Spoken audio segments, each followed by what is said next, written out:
Assalamualaikum warahmatullahi wabarakatuh. Alhamdulillah, selalu kita mengucapkan kalimat suci ini dalam keadaan senang dan sedih, dalam keadaan lagi lapang dan lagi sempit, dalam keadaan sehat ataupun sakit. Karena orang beriman akan selalu bergantung pada Tuhannya, dan dia selalu menjadikan kalimat mulia ini sebagai kalimat yang membasahi bibirnya, sehingga selalu ada saja jalan keluar dan fasilitas yang sempurna dari Sang Pencipta Allah. Juga kita panjatkan salam hormat kita, salawat dan taslim yang telah diperintahkan oleh Sang Pencipta Allah agar diucapkan selalu setiap saat untuk manusia yang telah disempurnakan jalur nasabnya, fisiknya dan ilmunya, dan dinobatkan menjadi penutup para nabi dan rasul. Serta Sang Pencipta Allah menjanjikan bagi siapapun yang memberikan salam hormat kepada manusia terbaik ini akan dibalas langsung oleh Sang Pencipta 10 kali salam, yang berarti akan diberikan rahmat dan karunia dari Sang Pencipta. Maka sangat wajar kalau kita selalu mengucapkan salawat dan taslim kepada Nabi besar Muhammad sallallahu alaihi wasallam. Pada pertemuan kita yang sebelumnya sudah panjang lebar kita menjelaskan peperangan yang sangat mulia, perang Khandaq, dan juga beberapa kejadian-kejadian dari mukjizat-mukjizat baginda Nabi sallallahu alaihi wasallam, sampai kita mengambil waktu kurang lebih 3,5 jam karena menjelaskan dua peperangan sekaligus, perang Khandaq sampai selesai, dan juga perang Bani Quraidah, suku Yahudi yang telah berkhianat, yang akhirnya diperangi oleh Nabi SAW. Dan kita sudah tahu bagaimana Sa'ad bin Mu'adz radhiyallahu anhu menghakimi atau menghukum laki-laki mereka dan juga perempuan dan anak-anak mereka. Tentu teman-teman sekalian, setelah selesai perang Khandaq ini, ada banyak sekali suku-suku Arab tadinya yang ikut partisipasi. Induknya adalah Quraisy, Sulaim dan Ghatafan. Juga dua suku Yahudi, Kainuqa dan Nadhir. Tetapi ada suku-suku lain juga, suku-suku kecil dari bangsa Arab ini yang ikut. Dan kita lihat setelah bubarnya perang Ahzab, selesainya pasukan Ahzab terbubarkan dengan hikmah Allah, dengan angin topan yang Allah kirim dengan musim dingin, dan juga masuk Islamnya Naim bin Mas'ud radhiyallahu anhu yang akhirnya memecah belahkan pasukan Ahzab sehingga mereka terkalahkan. Maka Nabi SAW bersabda dengan kalimat mulia, mulai hari ini Quraisy tidak akan pernah memerangi kita lagi, tapi kita yang akan memeranginya. Nabi SAW mengajarkan kepada kita sebuah hukum syariat yang penting sekali, yaitu menghukum orang-orang yang pernah menyerang muslimin. Selain daripada hukum syari yang sudah kita jelaskan juga pada pertemuan sebelumnya, kalau pengkhianat agama yang membahayakan muslimin, hukumnya dikisos, dipenggal, dibunuh. Ya. Sebagaimana Nabi SAW mendukung pendapat Sa'ad bin Mu'adz pada saat mengeluarkan hukum 700 pasukan perang suku Quraidah dibunuh. Kali ini kita akan bahas insya Allah ke depannya upaya Nabi SAW menghukum suku-suku Arab yang ikut partisipasi dalam perang Ahzab. Satu persatu oleh Nabi SAW diserang untuk menunjukkan kemuliaan Islam. Dan sudah kita titik beratkan juga pertemuan yang sebelumnya, kalau setiap orang muslim bergerak, berusaha, ya, maka pasti Allah SWT akan berkahi. Apalagi dalam membela agama Allah Sang Pencipta. Tidak usah melihat jumlah kita berapa, sesederhana apapun senjata kita, yang jelas Allah akan berikan kemenangan kalau kita ikhlas dalam membela agamanya. Dan itu kita sudah lihat dalam rentetan histori sejarah perang jihad dari zaman Nabi SAW sampai akhir jihad, kapanpun itu terjadi, mungkin sampai menjelang hari kiamat. Jumlah muslimin umumnya selalu lebih sedikit, senjata lebih sederhana, tapi Allah berikan kemenangan mereka justru karena keimanan mereka. Yang paling pertama, setelah kejadian perang Ahzab yang terjadi pada bulan Syawal, dan itu selesai di akhir bulan Zulhijjah, di akhir bulan Zulqa'dah, karena kan orang Quraisy mengepung Madinah itu 41 atau 43 hari, sekitar 1,5 bulan. Jadi mereka masuk di bulan Syawal, awal Syawal, mereka pergi meninggalkan tempat itu kurang lebih di pertengahan Zulqa'dah. Di awal Zulhijjah, tahun 5 Hijriah, Nabi SAW mulai membentuk ekspedisi-ekspedisi yang akan menyerang orang-orang yang telah mengganggu muslimin dan masuk dalam kelompok Ahzab.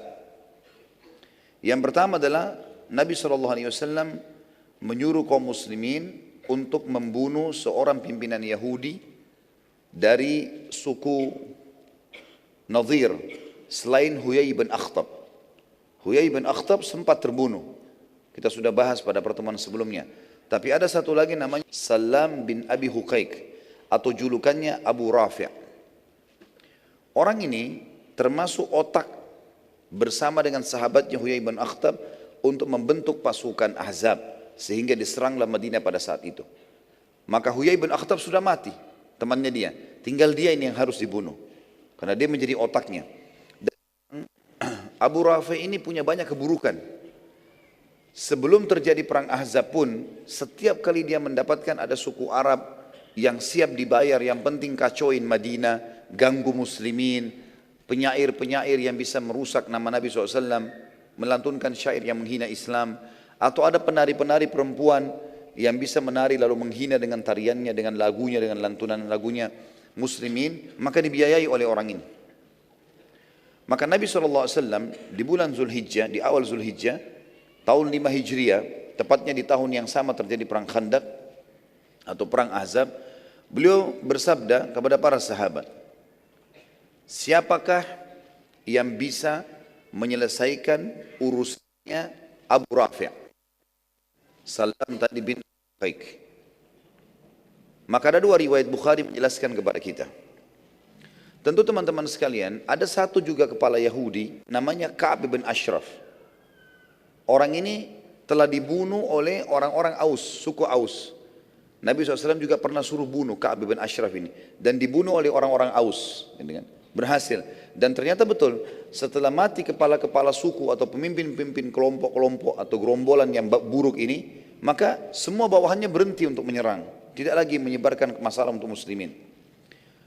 Karena yang bunuh Ka'ab bin Ashraf dan Nabi SAW puji orang-orang yang membunuh dari suku Aus, maka kali ini suku Khazraj. Sudah sering saya ulangi, Ansar terdiri dari dua suku, Aus dan Khazraj. Maka mereka ini setelah Islam dinamakan Ansar. Sebelum Islam mereka selalu bertempur yang satu sama yang lain. Suku Aus berhasil menjalankan perintah Nabi membunuh Ka'ab bin Ashraf, salah satu orang Yahudi yang paling berbahaya juga, yang sangat berbahaya bagi muslimin. Sekarang Khazraj mengatakan, ya Rasulullah, dulu kan Aus yang membunuh Ka'ab bin Ashraf. Sekarang Salam bin Abi Huqaiq, biarkan kami yang bunuh. Abu Rafi' ini izinkan kami. Kata Nabi SAW, baiklah. Maka Nabi SAW mengatakan, siapa yang akan pergi? Berdirilah 5 orang dari suku Khazraj. Yang pertama, dan ini sahabat yang berhasil nanti menjalankan misi adalah Abdullah bin Abi Atiq. Abdullah bin Abi Atiq radhiyallahu anhu. Kemudian datang yang kedua, Mas'ud bin Sinan. Mas'ud bin Sinan. Kemudian Abdullah bin Unais.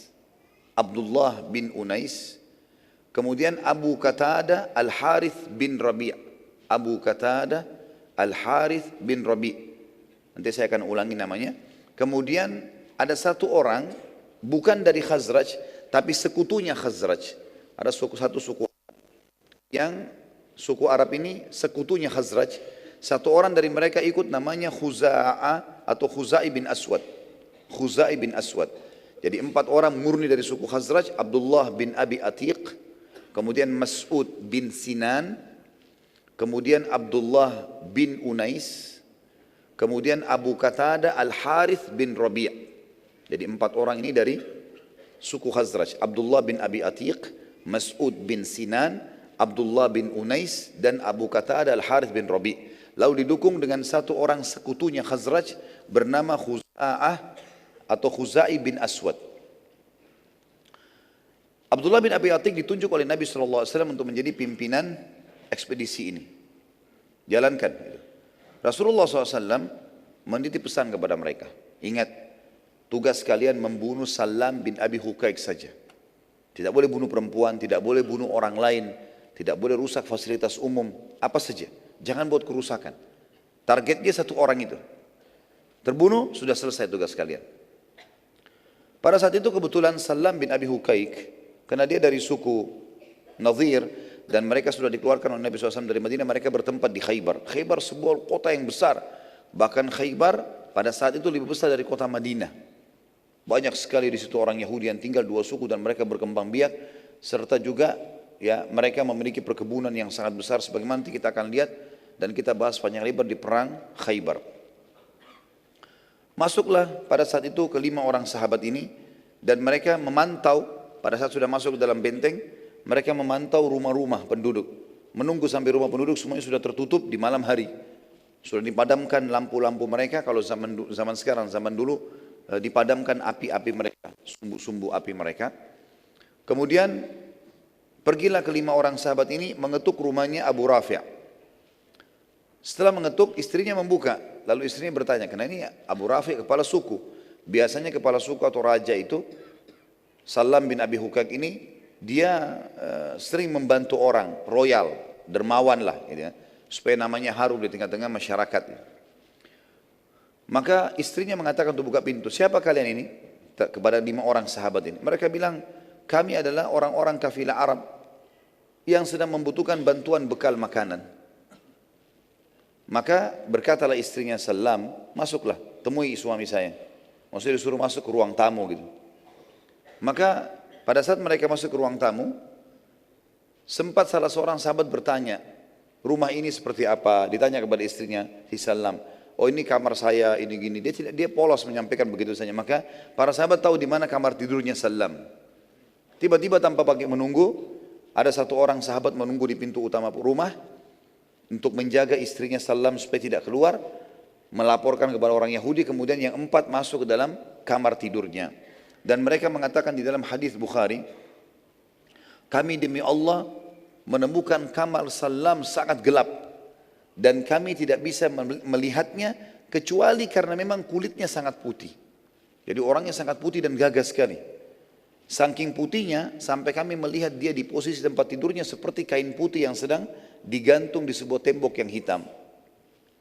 Maka tanpa menunggu satu kesempatan pun, sahabat ini rame-rame menusukkan ya, pedang-pedang mereka, menghantamkan mereka, dan Abdullah bin Abi Atik, pimpinan ekspedisi ini, yang menusuk ke dadahnya sampai akhirnya Abdullah bin Salam meninggal dunia, mati.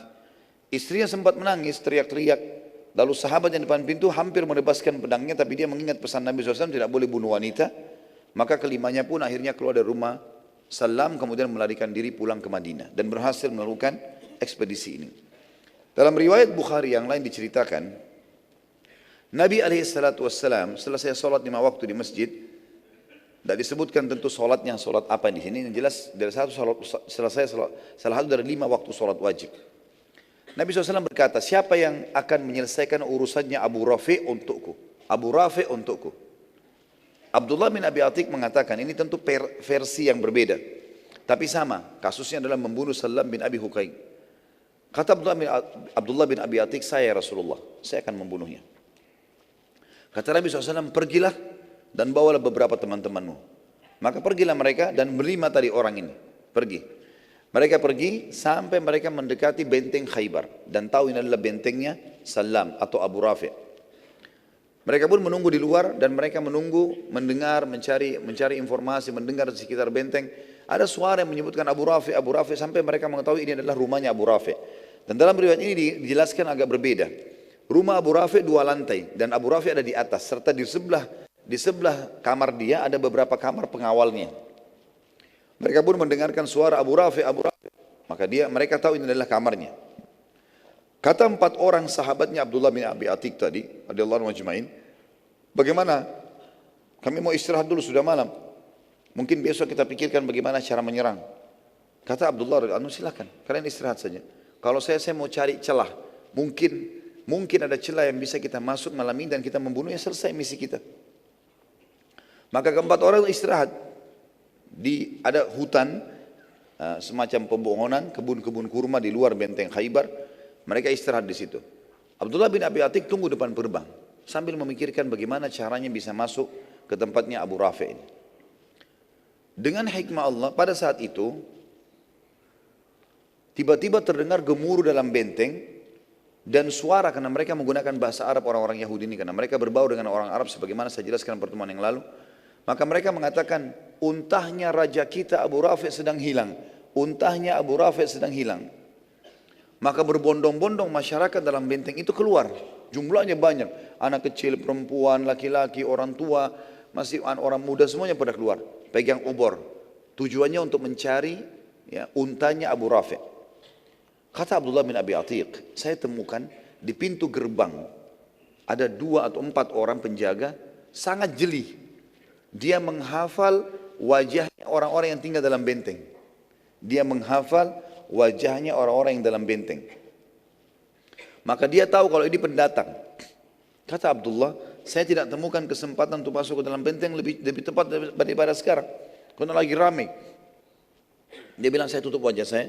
Kemudian saya menyelip bersama orang-orang yang pada saat mereka sudah temukan unta Abu Rafi', mereka masuk.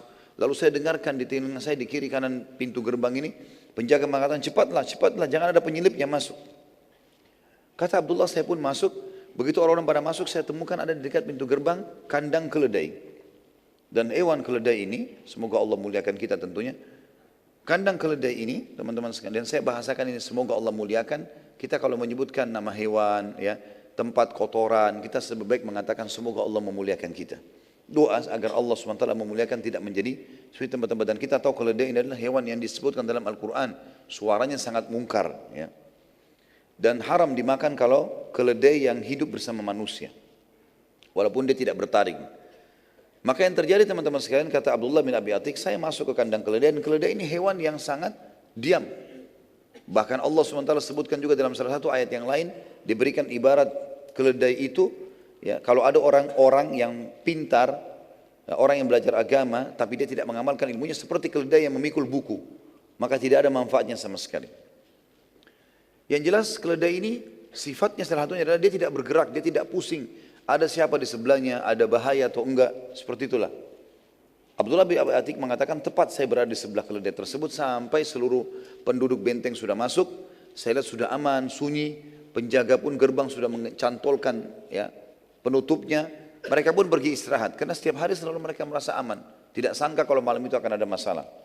Kata Abdullah, setelah aman, tenang semuanya, saya biarkan beberapa saat lalu saya naik tangga. Kemudian saya masuk menuju ke arah yang tadi dianggap rumahnya Salam bin Abi Hukaik atau Abu Rafi' ini. Dia bilang, saya pun menutup pintu-pintu rumah-rumah yang di kamar-kamar di sekitarnya, pintu-pintu pengawal. Jadi pintunya mereka kalau mau pergi jauh biasanya ditaruh ada cantolan, digembokin gitu kan, ditutup. Kayak zaman sekarang, zaman sekarang sudah ada juga kunci ya. Zaman dulu juga begitu, mereka pasang besi, mereka cantol dan mereka gembokin. Yang jelas Abdullah mengatakan saya menutup semua ruangan-ruangan di sebelah ruangan Abu Rafi', lalu saya masuk. Saya temukan sangat gelap. Dan Ibnu Hajar rahimahullah dalam Fathul Bari Sahih, syarahnya Sahih Bukhari, mengatakan bahwasanya Abdullah bin Abi Atiq ini dalam terjemahan pribadinya memiliki mata yang rabun. Tapi orangnya sangat pemberani. Gitu kan. Di malam hari dia tidak bisa lihat, apalagi orang yang normal saja tidak bisa lihat, apalagi orang yang rabun. Kayak sekarang mungkin orang yang berkacamata, cuma zaman dulu kan tidak ada kacamata. Yang jelas Abdullah mengatakan saya masuk, saya buka pintunya gelap sekali. Saya nggak tahu di mana arahnya Salamin atau Abu Rafi'. Lalu saya menggunakan suara saya sambil mengatakan, Abu Rafi', di mana kamu? Abu Rafi' tahu suara-suara pengawalnya. Ini suara asing. Lalu dia mengatakan, siapa kamu? Tiba-tiba kata Abdullah, begitu saya dengar suaranya dari arah tertentu, saya ke sana, lalu saya tebaskan pedang saya. Lalu kemudian saya kembali ke pintu, karena gelap sekali. Di pintu minimal masih ada cahaya di langit. Ternyata Abu Rafi' belum mati. Masih keluar suaranya, kesakitan. Kata Abdullah, saya menggunakan kesempatan lagi, saya mengatakan, ada apa wahai Abu Rafi', dengan bahasa yang berbeda, dengan suara yang berbeda. Dia bilang. Maka Abu Rafi' mengatakan, ada orang yang berusaha bunuh saya. Kata Abdullah, begitu saya dengar suara di arah tertentu, saya kejar lagi, saya tebas lagi dengan pedang. Lalu saya ke pintu lagi. Ternyata Abu Rafi' belum mati. Dalam riwayat begitu. Lalu dia bilang, saya ubah lagi suara saya. Kenapa Abu Rafi', kenapa? Ada orang yang mau bunuh saya gitu. Tolonglah segera.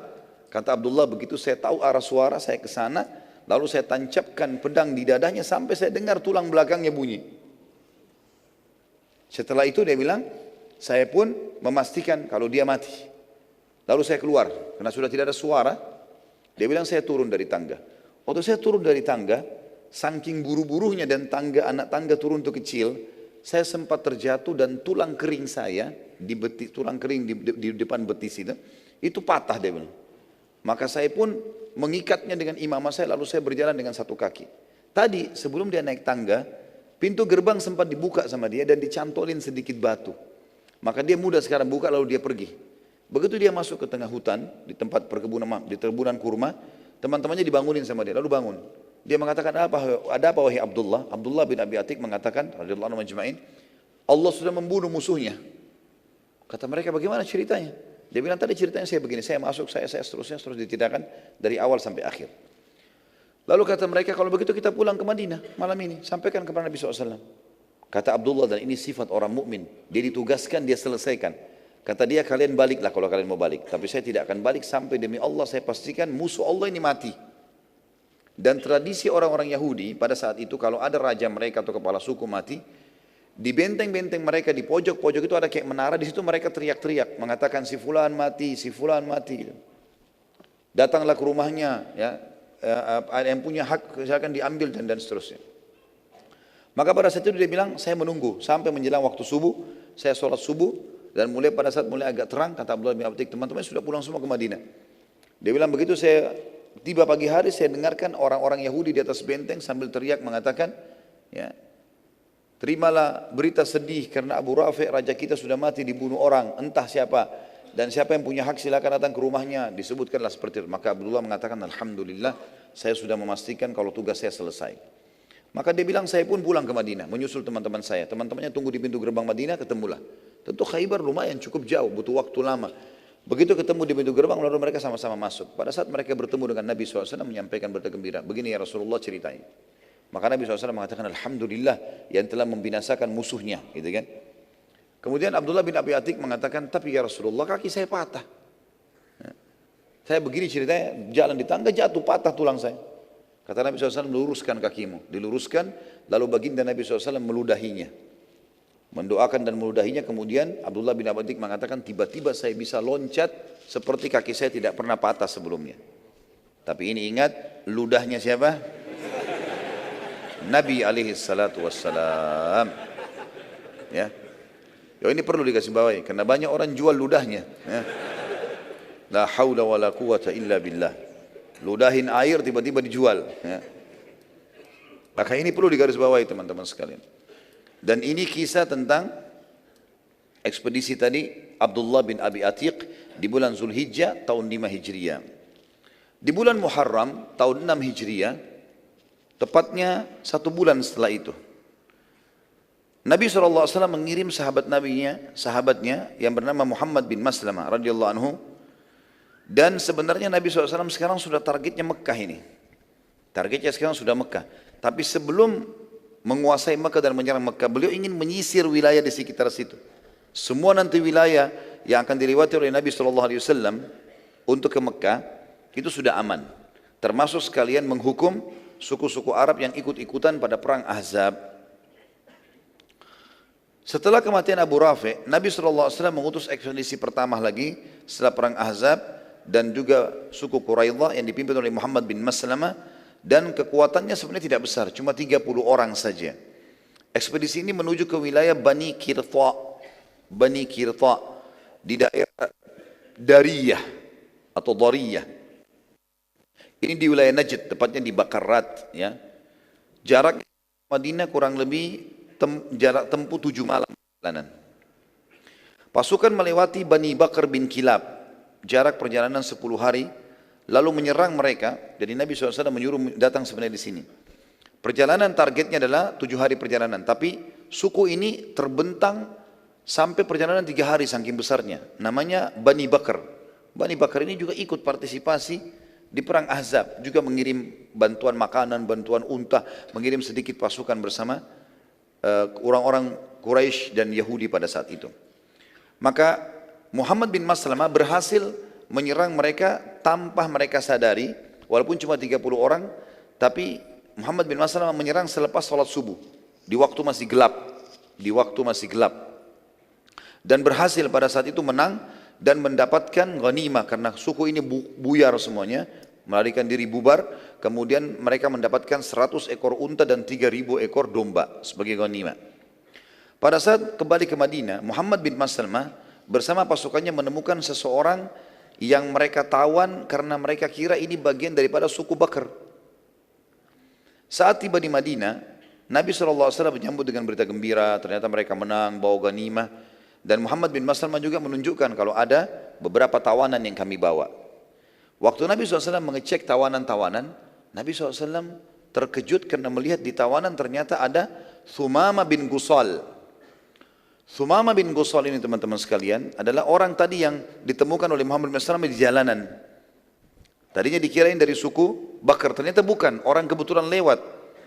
Dia kepala sukunya suku Hanif atau suku Hanifah. Dan ini penguasa wilayah Yamamah. Ini ada kisahnya sendiri. Nabi SAW mengenalnya. Lalu beliau berkata kepada para sahabat, apakah kalian tahu siapa yang kalian tawan ini? Kata para sahabat, tidak wahai utusan Allah. Kami tidak kenal. Kata Nabi SAW, ini adalah Thumamah bin Gusal. Dia kepala suku Hanifah wilayah, penguasa wilayah Yamamah. Wilayah Yamamah ini wilayah yang sangat luas di dekat kota Mekah. Di dekat kota Mekah. Nabi SAW bersabda kepada para sahabat, layani dengan baik dan khususkan dia dalam pelayanan serta ikat dia di dekat pintu masuknya masjid. Biar dia lihat orang lalu lalang pada saat sholat. Dia dengarkan juga kalau ada penyampaian tausiah atau penyampaian nasihat dari Nabi SAW, dia bisa dengar. Nabi SAW pada saat itu teman-teman sekalian, setiap kali mau sholat, beliau selalu sempatkan mampir bertemu dengan Thumamah. Lalu berkata, wahai Thumamah, bagaimana keadaanmu dan pendapatmu? Kau sekarang tertawan di wilayah kami. Bagaimana pendapatmu? Seperti juga dikatakan, apa sebenarnya maumu? Kau mau bagaimana sekarang?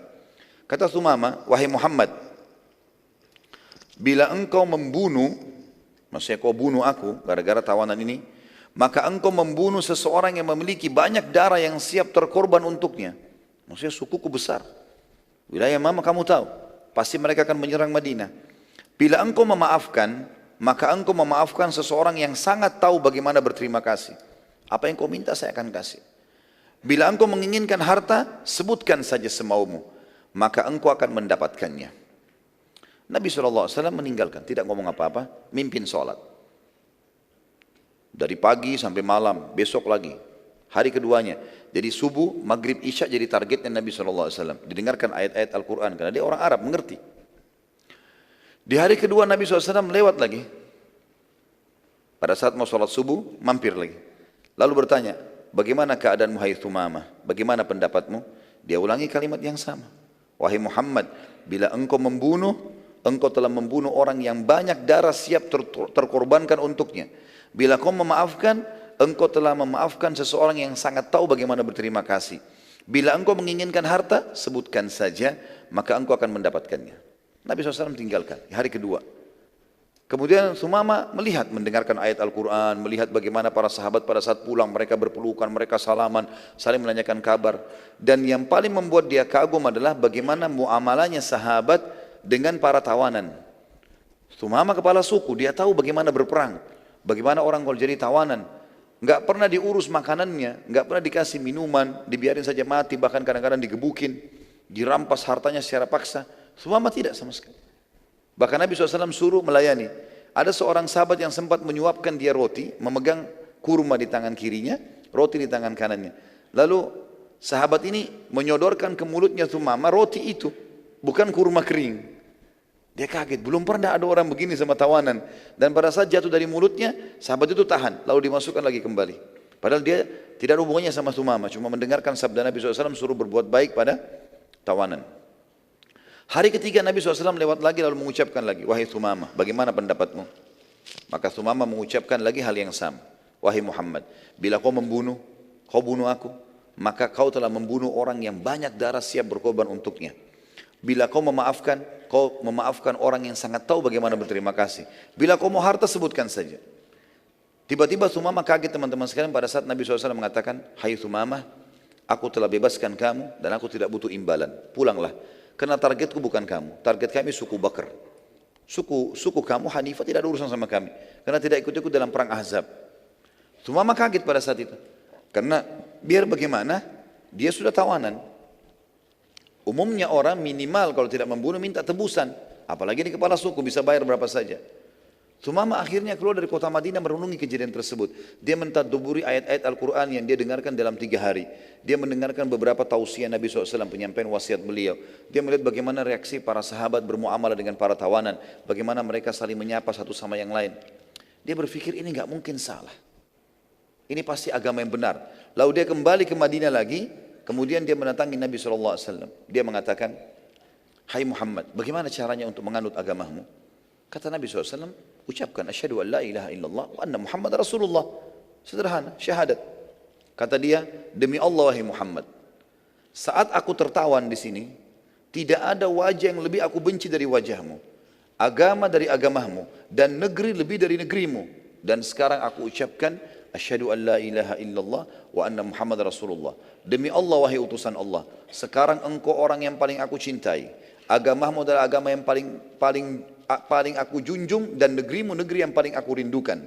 Aku sekarang akan balik ke kaumku, sarankan aku wahai utusan Allah.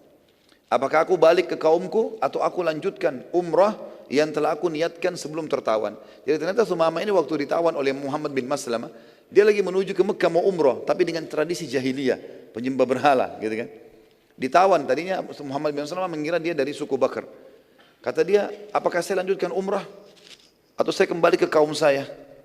Ada pilihan lain, riwayatnya mengatakan, atau saya tinggal di sini belajar.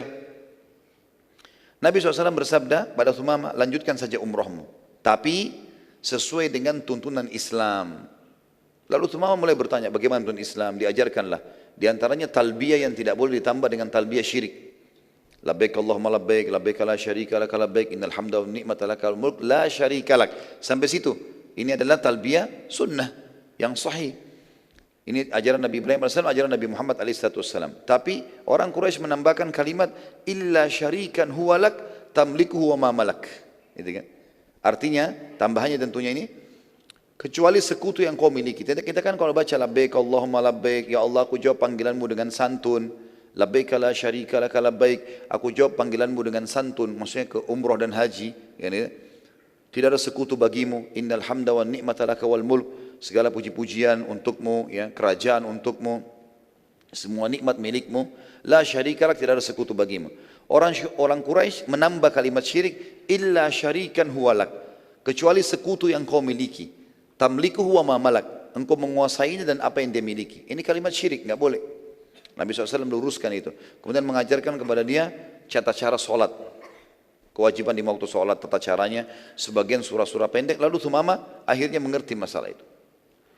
Sumama radhiyallahu anhu lalu mempelajari Islam beberapa hari pada saat itu, sholat, terutama 5 rukun Islam lah. Ia sangat terpengaruh dengan perilaku Nabi SAW, demikian pula para sahabat. Ini pelajaran yang luar biasa, bagaimana muslimin mendahulukan akhlak, lembut dalam segala keadaan, dan tegas pada tempat dan kondisinya. Ya. Saat Sumama masuk ke Mekah, dia sudah tinggalkan Madinah, maka tokoh-tokoh Mekah menyambutnya dengan gembira, karena tahu ini kepala suku Hanifah. Gitu. Maka orang-orang Mekah menyambutnya dengan gembira karena ia kepala suku yang terkenal, memiliki personil perang yang banyak, ya, dan juga jumlah warganya sangat banyak. Jumlah warganya itu mencapai sekitar 30.000 orang. Serta yang paling penting adalah suku Hanifah ini ternyata umumnya adalah pedagang-pedagang yang menjadi pemasok utama pangan ke Mekah. Kebutuhan dasar kayak gandum, kurma, itu semua yang masukin ke Mekah adalah suku Hanifah ini, dan mereka berada di sebelahnya atau di sekitar Mekah, ya. Jadi antara Mekah sama Jeddah, karena mereka penguasa wilayah terluas Jazirah Arab yang dikenal dengan Yamamah, ya. Sumama radhiyallahu anhu tawaf pada saat itu didampingi oleh pemuka-pemuka Quraisy. Waktu talbiyah Sumama mengucapkan labbaik Allahumma labbaik, labbaik la syarika lak labbaik, innal hamda wan ni'mata lak wal mulk la syarika lak. Berhenti, Sumama diam. Dan orang-orang Quraisy tahu selama 13 tahun muslimin di Mekah, pada saat mereka tawaf mereka melengkapkan ini. Mereka membaca sampai sini. Dan bedanya antara mereka dengan muslimin karena tidak ada tambahan kalimat terakhir illa syarikan huwalak tamliku wa malak. Maka orang-orang Quraisy, tokoh-tokoh Quraisy bertanya, "Hai Sumama, kenapa kau enggak lanjutkan talbiyahmu?" Maka Sumama, ya, pada saat itu menjawab, "Memang apa tambahannya?" Kata mereka, "Kan kau sudah tahu. Kenapa harus bertanya? Apa kau sudah menganut agamanya Muhammad dan meninggalkan nenek moyangmu juga? Maka kata Sumamah, ya, saya sudah masuk Islam. Asyhadu an la ilaha illallah wa anna Muhammad Rasulullah. Tiba-tiba pemuka Quraisy marah. Ditawan Sumamah ini. Ditawan, diikat, tawan. Suku Hanifah mengetahui berita kalau kepala sukunya ditahan nih. Maka mereka pun datang mengunjungi Sumamah di Mekah. Lalu Sumamah memerintahkan mereka untuk memboikot asopan pangan semuanya ke Mekah. Maka sukunya pun mengikutinya. Walaupun sebenarnya sukunya dalam keadaan kafir, sama dengan Quraisy. Belum masuk Islam, mereka belum tahu itu. Beberapa hari saja, semua asopan gandum, kurma, segala macam gak ada yang bisa masuk ke Mekah. Karena ditahan. Dan pasukan Bani Hanifah menahan juga suku-suku Arab lain untuk masuk ke Mekah. Dalam hitungan 4-5 hari saja sudah kehabisan pangan mereka. Kehidupan mereka makan roti, tepung, gandum. Ini nggak bisa sama sekali. Maka akhirnya mereka pun datang kepada Sumamah dan meminta maaf dan janji akan melepaskan Sumamah. Tapi perhatikan teman-teman sekalian, orang subhanallah yang masuk Islam ikhlas karena Allah. Apa yang dilakukan Sumamah radhiyallahu anhu dengan keimanannya waktu itu, walaupun baru masuk Islam beberapa hari, dia bilang, saya akan memaafkan kalian, tapi dengan syarat. Kalian harus minta izin kepada Nabi SAW. Hubungi Madinah dulu. Kalau Muhammad, Nabi SAW izinkan saya melepaskan pangan lagi masuk, saya akan lepaskan. Kalau enggak bakalan. Orang-orang Quraisy jadi kaget ini. Gimana sekarang? Terhina sekali. Mereka harus hubungi Madinah untuk supaya ini masuk lagi asopan. Dan luar biasa bagaimana Allah menolong agamanya hanya dengan satu orang ini. Gitu kan. Maka akhirnya terpaksa orang-orang Quraisy mengirim seseorang di sana datang kemudian menyampaikan tentang kejadian Sumamah bin Gusal. Lalu Nabi SAW tersenyum sambil mengatakan, baiklah, kalau begitu saya lepaskan. Gitu kan. Sebelumnya tentu ada Abu Sufyan yang datang. Jadi orang Quraisy utus Abu Sufyan langsung, kepala suku mereka, datang ke Madinah. Abu Sufyan datang. Yang tadinya ini pemimpin perang Ahzab nih. Ya. Sekarang dia datang, dia masuk ke Madinah, dia izin baik-baik. Lalu dia mengatakan, aku memohon padamu hai Muhammad, berbuat baiklah pada kaum kerabat dan sukumu. Izinkan suku Hanifah membuka pemboikotan mereka pada Mekah. Akhirnya Nabi SAW mengizinkan dan pada saat itu tersebarlah berita satu jazirah Arab kalau Quraisy ternyata memohon dari Nabi SAW dan muslimin juga kota Madinah agar mendapatkan makanan mereka dan ekonomi mereka sekarang berada di tangan kaum muslimin. Berada di tangan kaum muslimin. InsyaAllah sebentar kita lanjutkan lagi dengan lanjutannya ada perang suku As'ad. Allahu a'lam. Subhanakallahumma bihamdika asyhadu an la ilaha illa anta astaghfiruka wa atubu ilaik. Wassalamualaikum warahmatullahi wabarakatuh.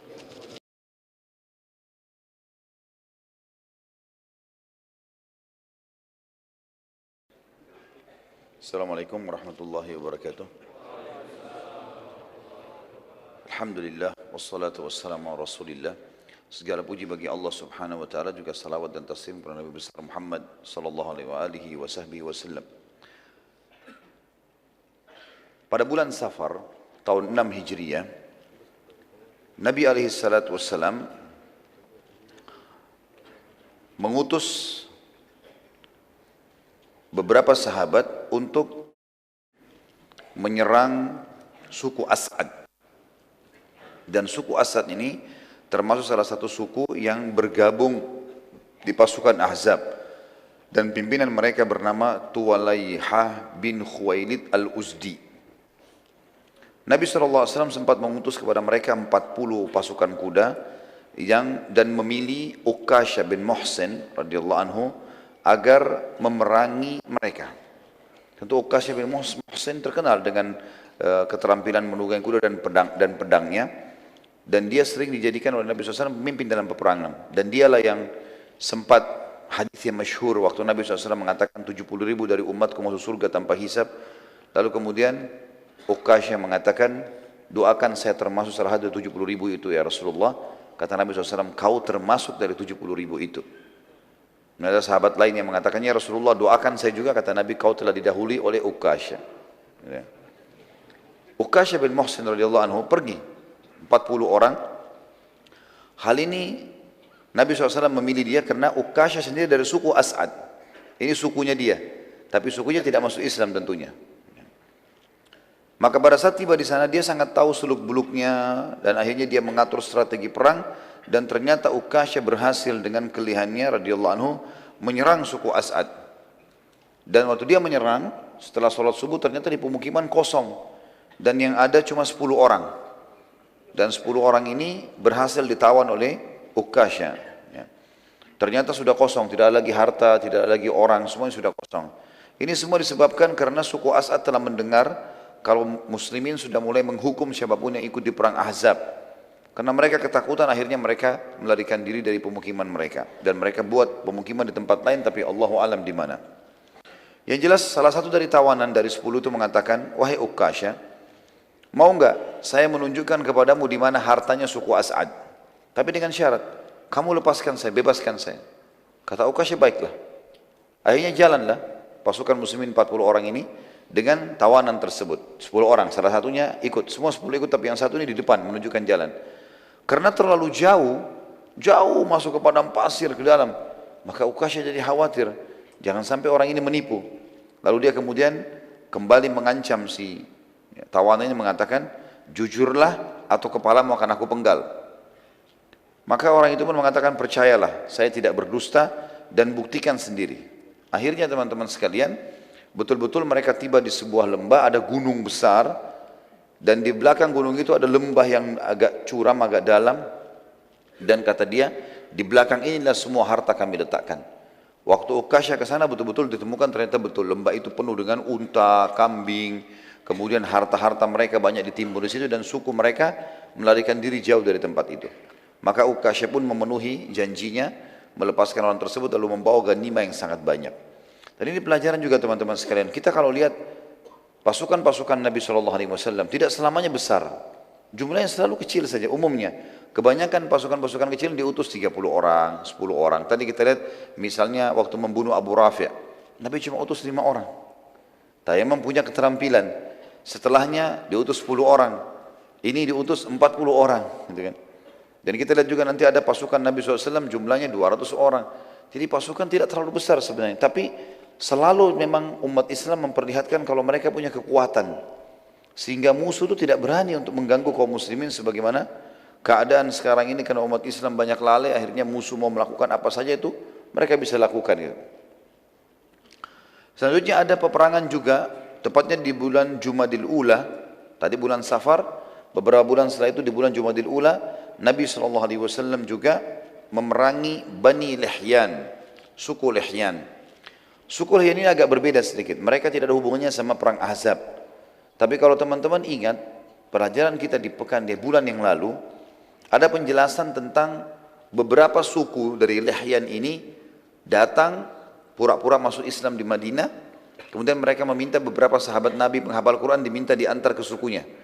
Ternyata pada saat tiba di wilayah dekat Quraisy, mereka berkhianat. Mereka menjual sahabat ini ya, kepada suku-suku yang akhirnya menjual lagi sahabat ini ke orang-orang Quraisy. Dan akhirnya ada 6 orang sahabat yang terbunuh pada saat itu. Suku Lihyan ini diantaranya salah satunya Asim.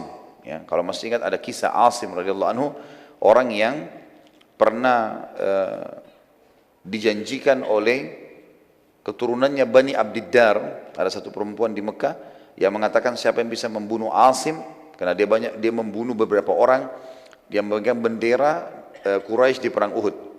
Maka saya akan bersihkan batoknya lalu kemudian saya akan isikan dengan emas. Ya, kurang lebih seperti itulah. Yang jelas suku Bani Lihyan ini yang menjadi pengkhianat tadi. Nabi SAW pada saat itu membawa 200 pasukan personil pada saat itu dan ini dikatakan gazwah. Kalau tadi sebelumnya sariyah. Kalau masih ingat istilah-istilah ini tentu teman-teman sekalian, sariyah adalah pasukan 3 orang sampai kurang lebih 100 atau 200 orang diistilahkan dengan sariyah. Dan ini umumnya Nabi SAW tidak ikut. Tapi kalau Nabi SAW ikut, walaupun jumlahnya sedikit, dinamakan gazwah. Kalau pasukan besar, Nabi tidak ikut, lebih dari 1000 orang, 500 orang, namanya ma'rakah. Ibnu Qayyim rahimahullah menceritakan, Rasulullah SAW menuju ke Bani Lihyan 6 bulan setelah perang Bani Quraidah. Kurang lebih 6 bulan setelah perang Bani Quraidah. Ya. Yang kita sudah sebutkan perang Bani Quraidah sebelumnya. Rasulullah SAW hendak menyerang Bani Lihyan dengan membawa 200 personel pasukan dan beliau memimpin sendiri, makanya dinamakan Ghazwah. Dan wilayah yang beliau tuju, beliau iklankan akan menyerang negeri Syam. Padahal Nabi SAW tidak menginginkan negeri Syam. Ini salah satu strategi perang Nabi SAW. Beliau mengiklankan wilayah tertentu, tapi beliau tidak berbohong. Betul-betul beliau menuju ke wilayah itu. Tapi kemudian beliau dari sana mengatur strategi untuk menyerang musuh yang jadi target. Pada saat itu Nabi SAW mengamanahkan kota Madinah agar menjadi pemimpin pengganti beliau Abdullah bin Ummi Maktum radhiyallahu anhu. Tepatnya tiba di sebuah lembah namanya Guran. Dan sekarang ini di pemerintahan Saudi namanya wilayah Khulais. Kurang lebih jaraknya 87 km dari kota Madinah. Salah satu lembah yang terdekat dengan wilayah Lihyan. Lembah tersebut terletak antara Amaj dan Usfan, tempat beberapa sahabat yang sempat gugur karena pengkhianatan. Karena itu Nabi SAW sempat mampir dan mendoakan mereka, para sahabat tadi, dan memohon ampun dan rahmat untuk mereka. Bani Lihyan mengetahui kedatangan Nabi SAW dengan mata-mata mereka, maka mereka melarikan diri ke puncak-puncak gunung, dan Nabi SAW pada saat masuk ke pemikiran mereka tidak menemukan satu orang pun. Dan gunung jauh di padang pasir, mereka melarikan diri. Maka Nabi SAW sempat tinggal selama 2 hari di tempat mereka untuk menunjukkan kekuatan kaum muslimin, walaupun hanya 200 personil. Dan waktu itu Bani Lihyan memiliki personil ribuan orang, tapi mereka semua melarikan diri. Nabi SAW waktu itu sempat mengutus beberapa sahabat mencari tahu, mengejar Bani Lihyan, namun tidak menemukan satupun di antara mereka. Nabi SAW lalu menuju ke wilayah Usfan dan mengutus 10 personel kuda dari 200 itu, dipimpin oleh Abu Bakar radhiyallahu anhu, untuk masuk ke perkampungan Ghanim namanya. Ini untuk memantau berita Quraisy, sudah dekat dengan wilayah Mekah. Jadi sudah dekat sekali dengan Mekah. Lalu Nabi SAW kembali ke Madinah setelah menduduki tempat tersebut selama 14 hari. Dan ini disebutkan oleh Ibnu Qayyim rahimahullah dalam buku beliau Hadil Ma'ad fi Hadi Khairil Mi'ad. Ini di jilid 3 halaman 276. Dalam riwayat atau kisah yang lain, dalam buku-buku sejarah yang lain disebutkan, Bani Lihyan termasuk yang berkhianat dan membunuh beberapa orang sahabat, diantaranya Asim radhiyallahu anhu. Kisah masyhur yang dikenal juga dengan kisah kejadian mata air Raji', ya, di mana suku Lihyan menyerahkan sebagian sahabat yang mereka jual pada Quraisy, dan akhirnya Quraisy membunuh sebagiannya dan suku Lihyan membunuh sebagian yang lain. Suku Lihyan dalam kisah yang lain ini, retorika penyampaian yang lain, suku Lihyan mendengar bahwasanya muslimin mulai memerangi satu persatu siapapun yang ikut dalam perang Ahzab, maka mereka berhati-hati sekali dan mereka menyebarkan sebanyak mungkin mata-mata. Namun mereka tidak bisa mendapatkan informasi, hanya saja mereka tahu muslimin keluar kemudian menyuruh ke negeri Syam, dan negeri Syam jauh dari mereka. Tapi karena ketakutan mereka akhirnya meninggalkan wilayah kekuasaan mereka, dan muslimin berhasil datang ke wilayah Lihyan. Setelah tiba di dekat negeri Syam, Nabi SAW turun kembali untuk ke pemukiman mereka dan sempat tinggal selama 2 hari untuk menunjukkan kemuliaan Islam. Dalam riwayat yang kedua ini disebutkan, Nabi SAW pada saat mau pulang ke Madinah baru mampir di tempat lokasi kuburan para sahabat yang terbunuh pada saat itu. Lalu beliau berdoa. Kalau riwayat yang pertama tadi, mampir dulu baru kemudian menyerang suku Lihyan. Dan ini juga termasuk pelajaran teman-teman sekalian, sunnah dari Nabi SAW dalam Islam, untuk kalau lewat kuburan, ziarah. Mampir sebentar, mengucapkan salam dan mendoakan para jenazah, kenal atau tidak kenal tentunya. Di antara sunnah Nabi SAW kita mengatakan, Assalamualaikum dara qawmin mu'minin, antumus sabiquna wa nahnu insya'allahu bikum lahiqun, ghafarallahu mustaqimina minkum wal mustakhirina minna. Keselamatan untuk kalian wahai penghuni kuburan, orang-orang beriman. Kalian telah mendahului kami dan kami akan menyusul kalian. Semoga Allah memaafkan orang-orang terdahulu di antara kalian dan orang yang menyusul di antara kami. Beliau SAW juga sempat, dalam riwayat ini sama juga dengan riwayat pertama, mengutus 10 orang personel dipimpin oleh Abu Bakar radhiyallahu anhu.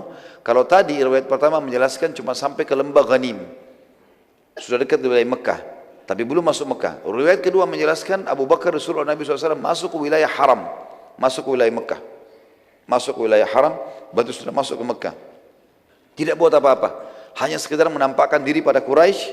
Beberapa saat orang-orang Quraisy bingung melihat, kalau sudah ada begini dengan pasukan perang, walaupun cuma 10 orang, berarti ada pasukan besar di belakangnya. Tugasnya cuma itu saja. Kemudian Abu Bakar disuruh balik lagi, berkumpul dengan pasukan muslimin. Dan ini strategi perang Nabi SAW. Ada beberapa strategi perang Nabi SAW, karena kita sedang berbicara dari tadi pagi sampai sekarang ini, bicara masalah peperangan, maka selalu memang manfaat-manfaat faedahnya kita bicara masalah itu. Termasuk strategi perang Nabi SAW, beliau selalu menyerang wilayah yang sudah terdengar akan menyerang beliau. Beliau tidak pernah menunggu, kecuali kepepet. Kayak kasus Ahzab, mereka tiba-tiba sudah bentuk pasukan dan memang sudah berjalan. Maka Nabi SAW melawan dan bertahan. Selebihnya bertawakal kepada Allah Subhanahu Wa Taala. Juga beliau selalu mengutus pasukan-pasukan kecil menakut-nakuti musuh, yang dikenal dengan Sariyah. 6 orang, 10 orang, 20 orang, ini paling banyak Nabi SAW kirim. Selalu aktif dalam masalah militer ini untuk mengintai, memata-matai, melihat, ya, membela kebenaran dan seterusnya. Dan itu terjadi tentu sampai zaman-zaman khilafah Islamnya dulu, mereka sangat kuat dari sisi militer. Tentu tidak mengganggu wilayah orang, tapi tentu punya persiapan yang mapan untuk membela agama Allah. Waktu itu tersebar berita, karena pasukan 10 orang Abu Bakar sempat masuk wilayah haram kemudian pulang, kalau muslimin sudah menyerang Mekah. Dan muslimin yang beberapa waktu lalu sempat dikepung di Ahzab dengan pasukan Ahzab, sekarang malah mereka yang keluar menyerang dan menghukum siapapun yang ikut. Padahal jumlahnya cuma 200 orang personel. Tapi Nabi SAW sini memperbaiki nama baiknya muslimin yang tadinya dikepung 10.000 orang, walaupun dianggap Quraisy kalah karena tidak bisa menembus Madinah, tapi beliau ingin tidak mau orang-orang lain tamak lagi melakukan perbuatan yang sama. Maka beliau mengutus pasukan untuk menghukum suku-suku ini. Dan semuanya rata-rata kalah dengan pasukan muslimin. Pada saat balik ke Madinah, Nabi SAW sempat mampir ke sebuah tempat namanya Rabwah. Rabwah sebuah wilayah, kurang lebih 80 km dari kota Mekah. Dan pada saat itu beliau menghampiri sebuah kuburan yang sangat tua. Dan kata Abu Bakar dan Umar radhiyallahu anhuma, kami melihat Nabi SAW menangis terisak-isak, yang belum pernah kami lihat beliau menangis seperti itu kecuali pada saat melihat jenazahnya pamannya Hamzah di Uhud. Maka kami pun bertanya, ya Rasulullah, kuburan siapa ini? Lalu Nabi SAW menjawab mengatakan, ini kuburan ibuku, sesungguhnya aku telah meminta kepada Allah agar menziarahi kuburan ibuku dan aku diizinkan, dan aku memohon ampun untuk ibuku dan Allah tidak mengizinkannya. Selanjutnya ada juga gazwa yang lain, adalah gazwa Dzikird. Perang ini teman-teman sekalian tertuju untuk menyerang suku Ghatafan. Ghatafan kalau masih ingat, kalau teman-teman yang ikut tadi bahasan kita di pagi, perang Khandak atau perang Ahzab, ada beberapa induk-induk suku yang memang paling besar personilnya. Di antaranya Ghatafan, ada Quraisy 4.000, Ghatafan 4.000, dan ada 10.000 personil, berarti ada 2.000 lagi sisanya dari suku-suku Arab kecil-kecil dan orang-orang Yahudi, Qainuqa dan Nadhir. Nabi SAW waktu itu mengingatkan muslimin tentang pemimpin Ghatafan yang bernama Uyainah bin Muhsin. Uyainah bin Muhsin sempat waktu perang Khandak kemarin, ya, yang kemarin beberapa bulan lalu terjadi di Madinah, kan Nabi sempat negosiasi sama Uyainah. Kalau masih ingat tadi pagi kan saya jelaskan, maka negosiasi, pulang saja kamu, jangan ikut perang-perang sama Ahzab, kami akan kasih kamu 1/4 hasil Madinah. Nggak mau dia, dalam setahun kamu ambil 1/4 hasil Madinah, nggak mau, negosiasi sampai setengah. Tapi karena waktu sudah setuju dengan setengah, Nabi SAW serahkan kepada Sa'ad bin Mu'ad dan Sa'ad bin Ubadah radhiyallahu anhuma, dua pimpinan Madinah, Ansar. Kalau mereka setuju, kalau kalian setuju silahkan berikan. Tapi ternyata keduanya menolak dan menanyakan, ya Rasulullah, apakah ini wahyu atau hanya keinginan anda pribadi atau strategi perang? Kata Nabi SAW, tentunya ini bukan wahyu, ini juga bukan keinginan saya karena saya tidak mau. Kemudian beliau mengatakan ini hanya strategi perang. Maka Sa'ad bin Ubadah dan Sa'ad bin Mu'ad radhiyallahu anhu mengatakan, ya Rasulullah, demi Allah Ghatafan sebelum kami masuk Islam, jangankan sudah masuk Islam, sebelum masuk Islam mereka tidak pernah mendapatkan satu butir kurma dari kami kecuali mereka beli atau kami yang memberi, gitu kan. Maka demi Allah sekarang kami tidak akan kasih sama sekali, yang mereka miliki hanya pedang saja. Suku Ghatafan ini teman-teman sekalian memang akan diserang oleh Nabi SAW, rencananya begitu, karena mereka termasuk pasukan yang bergabung di Ahzab. Tapi belum saatnya sekarang, hanya saja terjadi perang atau gazwa Dzikird ini, karena ini Dzikird nama wilayah ya, wilayah.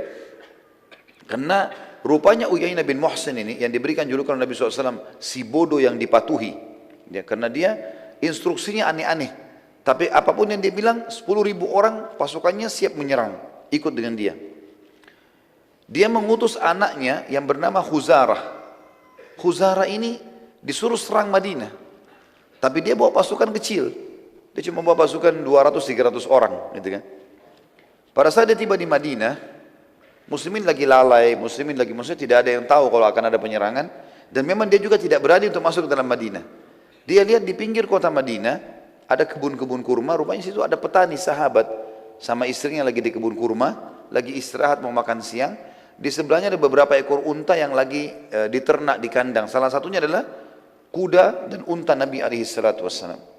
Tiba-tiba Khuzarah nyerang, dibunuh si petani muslim itu, lalu istrinya diambil. Kemudian unta dan kuda tadi ada 2-3 ekor unta dibawa. Itu unta dan kuda Nabi SAW. Setelah itu dia punya melarikan diri, Khuzarah melarikan diri. Ada beberapa petani di sebelah kebun itu lihat kejadian. Khuzarah sudah melarikan diri, tidak berani menyerang Madinah walaupun dia punya ratusan pasukan. Lalu kemudian mereka mengatakan, wahai muslimin, terjadi penyerangan, muslimin jadi penyerangan. Mereka berusaha lari masuk ke dalam gerbang Madinah untuk menyampaikan kepada baginda Nabi SAW. Di tengah jalan mereka ketemu dengan seorang sahabat yang mulia namanya Salamah bin Aqwa. Ini Salamah bin Aqwa teman-teman sekalian, sahabat yang terkenal juara lari. Luar biasa kalau dia lari. Sampai dalam buku-buku sejarah dikatakan dia kalau lari bisa mengalahkan kuda. Jadi sahabat yang luar biasa. Dan sahabat ini terkenal sekali dengan keberaniannya. Ada beberapa kelebihan disebutkan ya. Keberanian, beraninya luar biasa. Sebanyak apapun musuh dilawan walaupun dia sendiri. Yang kedua keterampilan duel. Kalau gulat, berdua, main pedang, ahli.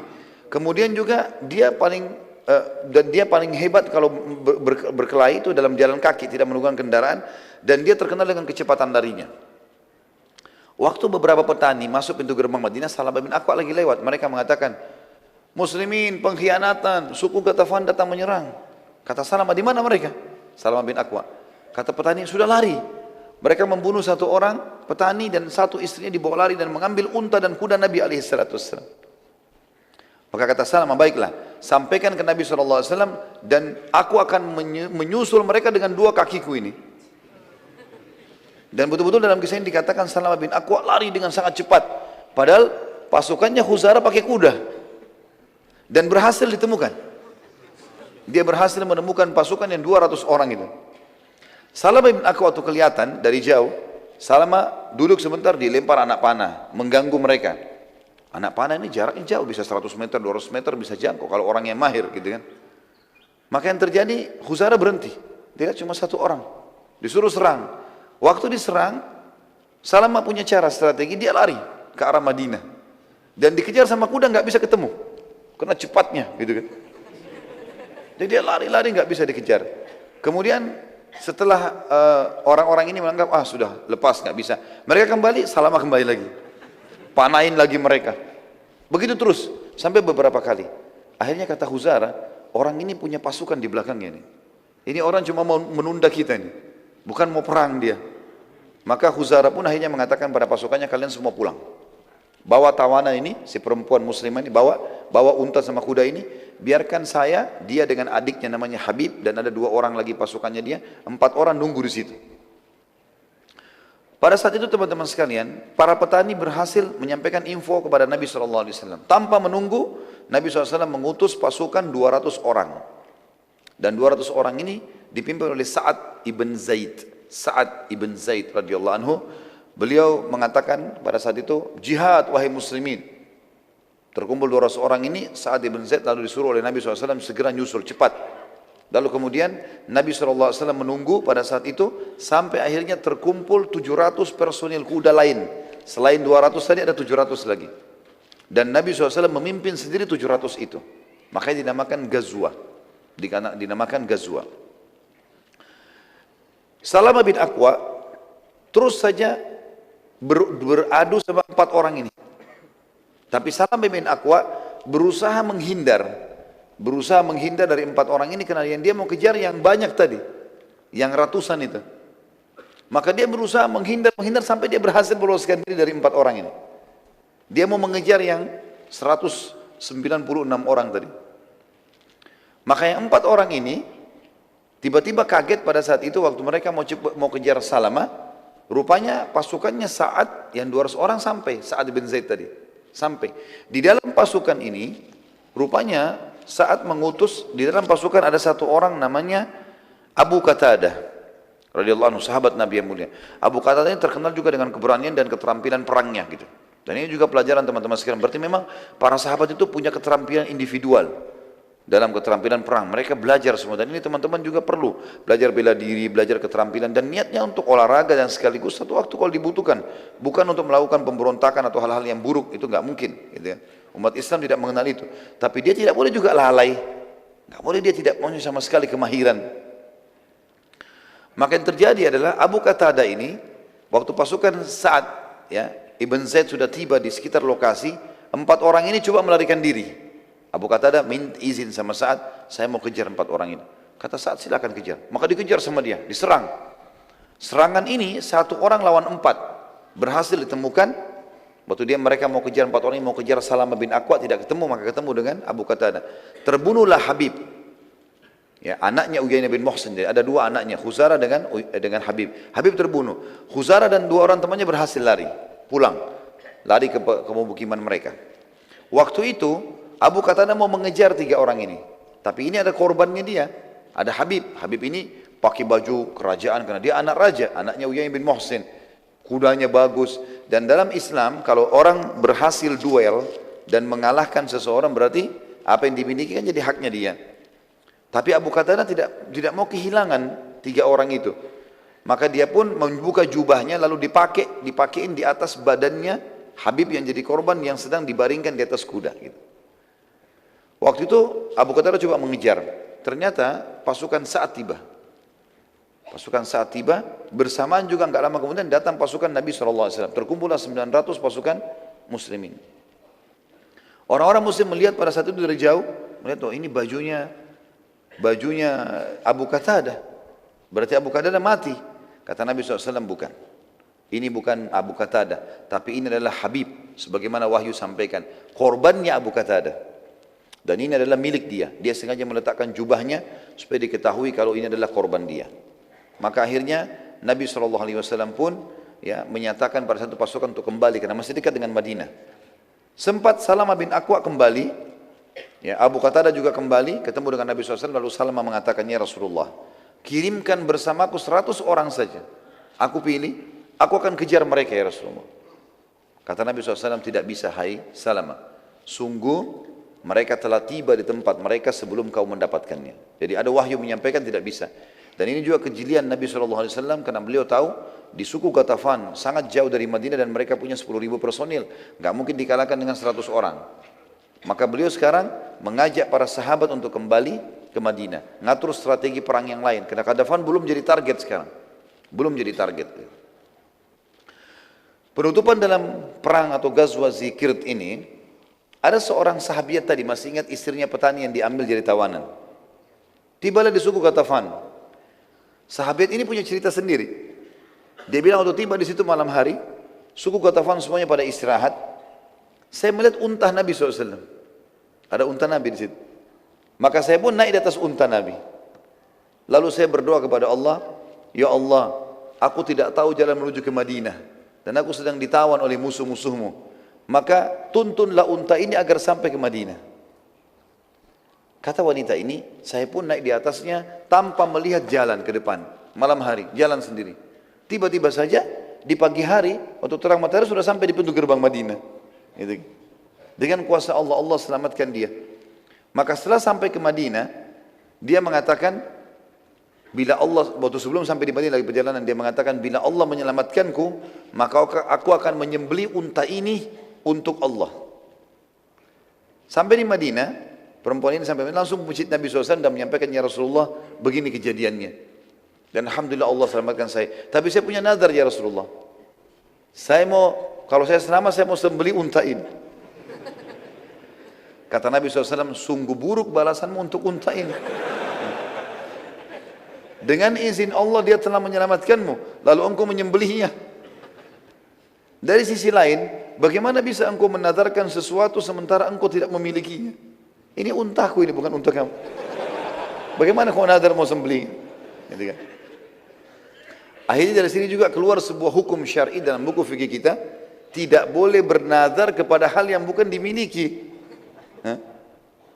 Kalau saya sembuh penyakit, saya mau sedekahin buahnya tetangga. Tidak boleh. Bukan punya dia. Bagaimana caranya? Jadi ini hukum syar'i karena seperti perempuan ini tadi lakukan. Kemudian selanjutnya ada ekspedisi Dzi Khussah, ya. Dipimpin oleh Muhammad bin Maslamah, Dzi Khussah, ya. Menuju ke pemukiman suku Tha'labah, dan juga suku Tha'labah ini termasuk orang yang partisipasi dalam perang Ahzab. Nabi SAW mengirim pasukan kecil yang dipimpin oleh Muhammad bin Maslamah, jumlahnya mereka 10 orang saja, untuk mengetahui keadaan suku Tha'labah. Namun ternyata suku Tha'labah ini, teman-teman sekalian, telah mempersiapkan diri dan mereka sudah berjaga-jaga jauh dari wilayah mereka, karena mereka sudah dengar Nabi SAW sudah menghukum orang-orang yang ikut dalam perang Ahzab. Muhammad bin Maslamah waktu itu radhiyallahu anhu dan teman-temannya, karena cuma 10 orang, tidak menyangka kalau pasukan suku Tha'labah telah siaga, sehingga mereka masih santai saja karena masih jauh dari wilayah suku Tha'labah. Kurang lebih perjalanan masih 1-2 hari sampai ke sana. Itu suku Tha'labah rupanya sudah kirim mata-matanya ke sana. Dan diletakkan di tempat itu 100 orang dari suku Tha'labah.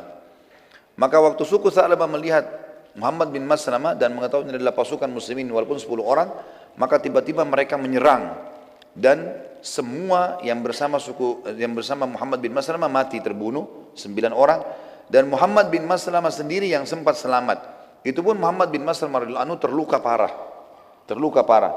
Dan Muhammad bin Maslamah menceritakan, aku menutup kedua kelopak mataku seakan-akan aku adalah orang yang sudah meninggal dunia. Ya.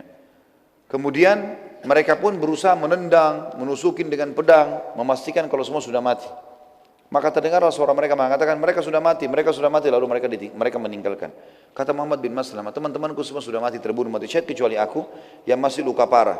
Aku terus menutup mataku karena khawatir jangan sampai mereka masih melihat. Karena luka parah, gak bisa melawan. 100 orang gitu.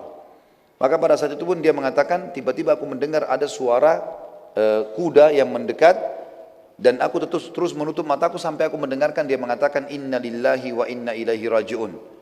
Maka Muhammad bin Maslamah membuka matanya sambil mengatakan, wahai muslim, aku masih hidup maka tolonglah aku. Ternyata dia adalah seorang muslim yang mau datang menuju ke Madinah untuk bertemu dengan Nabi SAW. Saat Nabi SAW mengetahui persiapan suku Tha'labah, maka beliau SAW mengutus pasukan besar akhirnya, yang dipimpin oleh Abu Ubaidah bin Jarrah radhiyallahu anhu, dan akhirnya Abu Ubaidah menyerang mereka suku Tha'labah sampai ke pemukimannya dan berhasil memporak-porandakan mereka, yang akhirnya mereka dikalahkan. Dan Abu Ubaidah bin Jarrah sempat menawan seseorang yang akhirnya setelah tiba di Madinah ia pun masuk Islam. Orang itu masuk Islam dan dia membawa banyak sekali ghanimah. Selanjutnya Sariyah Jamuh. Sariyah berarti Nabi tidak ikut SAW dan pasukan kecil. Dikenal dengan Sariyah Jamuh. Nabi SAW mengutus, ya, kurang lebih pada saat itu awalnya cuma kecil, 70 orang. Setelahnya Nabi SAW membentuk pasukan yang besar, sekalian dilengkapkan jadi 700 orang. Awalnya kata ulama sejarah menjadi Sariyah dan akhirnya menjadi sebuah pasukan. Dikenal dengan Sariyah Jamuh karena awalnya cuma 70 orang. Dipimpin oleh Zaid bin Harithah radhiyallahu anhu. Zaid bin Harithah adalah mantan anak angkat Nabi SAW, karena sudah tidak lagi istilah itu setelah dilarang oleh Allah Subhanahu wa taala untuk menjadi anak angkat Nabi alaihi salatu wassalam. Ia tujuannya untuk menyerang suku Sulaim. Saya sudah jelaskan juga, saya ulangi kembali. Suku-suku yang besar bergabung di Ahzab adalah Quraisy, Ghatafan, Sulaim. Kemudian Nadhir dan Qainuqa. Nadhir dan Qainuqa suku Yahudi. Tujuannya menyerang suku Sulaim dan yang ikut partisipasi dalam perang Ahzab, dan mereka melarikan diri. Sisa-sisa suku yang terlibat ada di sekitar suku Sulaim juga sekalian diserang oleh Zaid bin Harithah dan berhasil mengalahkan mereka. Pada saat itu Nabi SAW mengikuti keadaan suku-suku Arab yang hidup saling menyerang. Pada saat itu Nabi SAW mengikuti keadaan suku-suku Arab yang hidup saling menyerang dan merebut kekuasaan satu sama yang lain. Setelah itu Nabi SAW mendakwahi mereka. Dan Nabi SAW pada saat mengirim pasukan ini, beliau sekalian menitip pesan kepada Zaid bin Harithah, serang kalau ada suku-suku yang juga ikut, yang kecil-kecil yang ikut, serang semuanya di sekitar situ. Setelah dikalahkan tadi suku Sulaim ini, yang lainnya juga pada dikalahkan. Dan Nabi SAW mengatakan, dan perhatikan, Kalau ada suku-suku Arab di situ yang tidak ikut Ahzab, tapi kerja mereka selalu hidup dari peperangan, maka ajak mereka damai, lalu dakwakan Islam kepada mereka. Dan ini Zaid bin Harithah berhasil menjalankan misinya. Kemudian ada Hamlat Ishq. Hamlat Ishq. Ya. Ishq, teman-teman sekalian, sebuah wilayah yang dipenuhi dengan kebun-kebun luas dan padat, dan sangat cocok bagi yang mau menyembunyikan diri. Diistilahkan dengan Ishq. Pasukan yang dipimpin oleh Zaid bin Harithah dengan jumlah 150 personil, tujuannya adalah kafilah dagang Quraisy. Jadi setelah Zaid bin Harithah balik ke Madinah, Nabi SAW utus lagi kembali. Tapi sekali ini bukan lagi dengan 700 orang, tapi dengan 150 orang saja.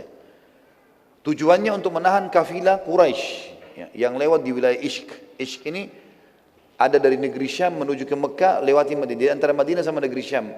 Sebuah wilayah yang rindang sekali, karena di situ ada lembah. Lembah itu sering menampung air hujan.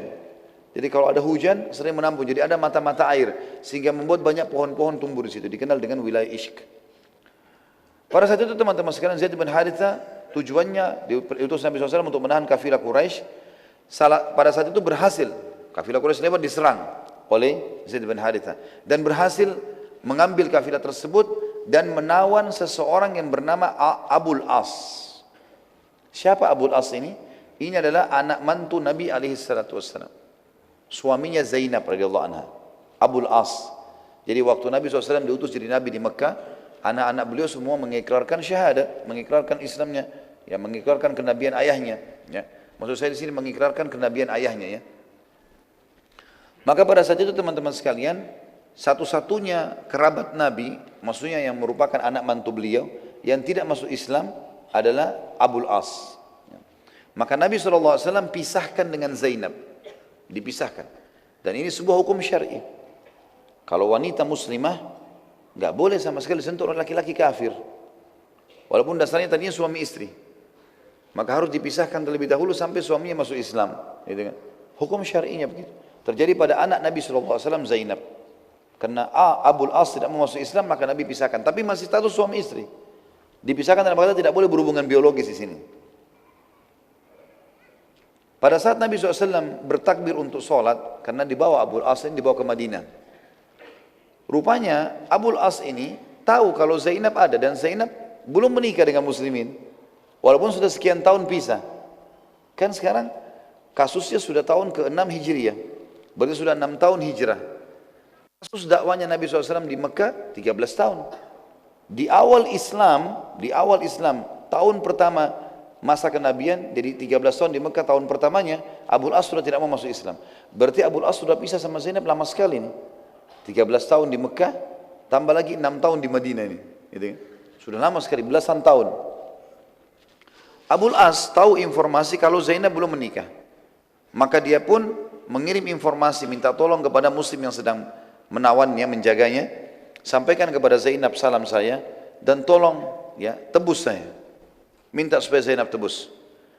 Dalam sebuah riwayat Bukhari dijelaskan Nabi SAW pada saat ya, sholat subuh dan seluruh sahabat ikut sholat bertakbir, tiba-tiba saja saya selesai sholat, ada suara dari saf perempuan, suaranya Zainab. Zainab mengatakan, sungguh aku telah melindungi Abul As. Sungguh aku telah melindungi Abul As. Selesai salam, Nabi SAW tanya para sahabat, apakah kalian dengar apa yang tadi saya dengarkan? Kata mereka, iya ya Rasulullah. Kata Nabi SAW, demi Allah aku benar-benar tidak tahu menahu masalah tersebut. Saya tidak tahu ini kalau dalam pasukan tadi dalam tawanan itu ada Abul As. Saya juga tidak tahu kalau anak saya Zainab mau minta melindungi mantan suaminya ini. Gitu kan. Maka perkara ini aku serahkan pada kalian, terserah. Muslimin ambil keputusan. Serentak seluruh sahabat berkata, sebagai penghormatan pada anda wahai utusan Allah, kami menghormati Zainab. Dan karena itu kami bebaskan Abul As. Para sahabat pun akhirnya membebaskan Abul As. Dan serentak para sahabat juga sepakat membebaskan semua tawanan sebagai penghormatan pada kedudukan Abul As yang masih statusnya anak mantu Nabi cuma dalam keadaan kafir. Saat Abul As melihat kemuliaan akhlak para sahabat, bukan cuma dia yang dibebasin, tawanan bisa dibunuh setiap saat. Bukan cuma dia, tapi teman-temannya semua dibebaskan karena justru memuliakan dia. Maka ia pun pamit pulang ke Mekah kepada Nabi SAW. Tentu dia belum kembali sama Zainab ini. Dalam keadaan kafir. Kemudian dia kembali ke Mekah, lalu dia kembalikan semua amanah yang dititipkan sama dia. Jadi rupanya setelah Nabi SAW tinggalkan Mekah, yang dipercaya oleh penduduk Mekah adalah Abul As, anak mantu Nabi SAW ini. Berikanlah amanah-amanah, karena dulu Nabi SAW tempat penitipan harta-hartanya orang-orang Mekah. Maka Abul As mengembalikan semua seraya dia berkata, apakah masih ada hak kalian padaku, hai penduduk Mekah, hai Quraisy, penduduk Mekah, ya, yang mengamanahkan harta kepada Abul As berkata, sudah semua, dan kami selalu menemukanmu jujur dan juga menjaga amanah. Abul As berkata, ketahuilah wahai penduduk Mekah, asyhadu an la ilaha illallah wa anna Muhammad Rasulullah. Akhirnya Abul As masuk Islam pada saat itu. Kemudian dia kembali ke Madinah, dan kemudian dia menyampaikan kepada Nabi SAW. Nabi SAW lalu dia mengatakan lagi, ya Rasulullah, saya sudah masuk Islam, asyhadu an la ilaha illallah wa anna Muhammad Rasulullah. Dan pada saat itu Nabi SAW mengembalikan Abul As dengan Zainab. Spontan langsung jadi suami istri, enggak melalui akad nikah lagi. Dan ini juga keluar sebuah hukum syar'i. Sebuah hukum syar'i di mana memang, ya, kalau orang dalam kondisi seperti ini, suaminya kafir, maka mereka dipisahkan secara biologis. Tapi kalau suami sudah masuk Islam, maka disatukan lagi walaupun sudah berlalu beberapa tahun. Tentu secara hukum syar'i, si muslimah ini, kalau seandainya terpisahkan oleh suaminya, ya, dan dia mau menikah dengan laki-laki muslim, ada syarat, ada hukum syar'inya juga. Terjadi beberapa sahabiat-sahabiat Nabi dari Mekah yang hijrah ke Madinah, suaminya mereka dalam kondisi kafir. Karena yang hijrah dari Mekah kan ada yang laki-lakinya muslim, istrinya tetap kafir, seperti Abdurrahman bin Auf radhiyallahu anhu. Istrinya nggak mau masuk Islam, dia ke Madinah lalu dia menikah sama wanita Ansar. Ada juga penduduk Mekah aslinya, penduduk Mekah asli perempuan masuk Islam, suaminya nggak mau, lalu mereka hijrah ke Madinah. Allah Subhanahu wa taala melarang mengembalikan mereka ke suami-suami mereka. Setelah mereka suaminya seperti menyampaikan isu yang tidak benar, mengatakan Muhammad telah merebut istri-istri kami. Tapi firman Allah turun melarang, tidak boleh mukminah dikembalikan kepada laki-laki musyrik, haram buat mereka itu, nggak boleh sama sekali. Maka ada beberapa sahabat yang sempat mau menikahi perempuan-perempuan dari Mekah ini. Keluarlah syariat pada saat itu, Nabi SAW mengatakan, kalau kau mau nikahi, maka kembalikanlah mahar suaminya itu. Dari dulu suaminya kasih apa? Misalnya kasih, kalau Indonesia misalnya uang 10 juta, maka bayar 10 juta itu, kembalikan kepada suami yang kafir, barulah terhitung cerai, boleh dinikahi. Boleh dinikahi. Ini bagian daripada hukum syariat Allahu alam yang kita sebutkan. Baik, sampai sini bahasan kita insyaallah, dan kita akan lanjutkan nanti pertemuan akan datang dengan izin Allah. Ghazwat Bani Mustaliq. Ghazwat Bani Mustaliq akan kita bahas dengan izin Allah pada pertemuan kita yang akan datang. Tentu juga itu pertemuan sebelum menjelang Ramadan nanti. Baik, kita berdoa kepada Allah SWT, semoga baris kita diberkahi olehnya dan dijadikan sebagai tambahan amal kita pada hari kiamat. Semoga seluruh amal yang pernah kita kerjakan dan akan kita kerjakan sampai menjelang ajal datang nanti semua diterima dengan kemahamurahannya, dan semoga semua dosa yang pernah kita kerjakan sekecil sampai sebesar apapun diganti dengan kemahamurahannya menjadi pahala. Semoga orang yang sakit disembuhkan penyakitnya, yang tidak utang dilunasi utangnya, yang belum menikah dimudahkan menikah dengan wanita yang salehah dan laki-laki yang saleh bagi perempuannya, dan semoga yang belum memiliki keturunan diberikan keturunan yang baik, yang saleh, dan semoga saja yang sudah punya keturunan dijadikan anak-anak yang baik dan berbakti. Dan kita berdoa agar Indonesia menjadi negara yang aman, makmur, damai. Seluruh umat Islam berada di bawah naungan ukhuwah Islamiyah dan angkat perselisihan di antara mereka. Dan semoga saja seluruh Indonesia diberikan juga pemimpin muslim yang kembali kepada Al-Quran dan Sunnah. Dan semoga Indonesia menjadi contoh bagi negara lain. Tidak pernah lupa kita doakan saudara kita di Palestina, di Syria, di Yaman, di Irak, di Myanmar, di Ahsa, dimanapun mereka berada sedang tertindas. Semoga Allah ikhlaskan niat mereka, terima para syuhada mereka, mulakan Islam di tangan mereka dan tangan kita semua, dan semoga Allah partisipasikan kita bersama mereka di pahala baik dengan doa, dengan harta juga dengan jiwa kita, dan semoga Allah dengan kemahamurahnya menyatukan kita semua di surga firdausnya tanpa hisab. Subhanallah, satu kita di majlis ilmu yang mulia ini. Kalau benar dari Allah, kalau salah dari saya mohon dimaafkan. Subhanakallahumma bihamdika, asyhadu an la ilaha illa anta astaghfiruka wa atubu ilaik. Wassalamualaikum warahmatullahi wabarakatuh.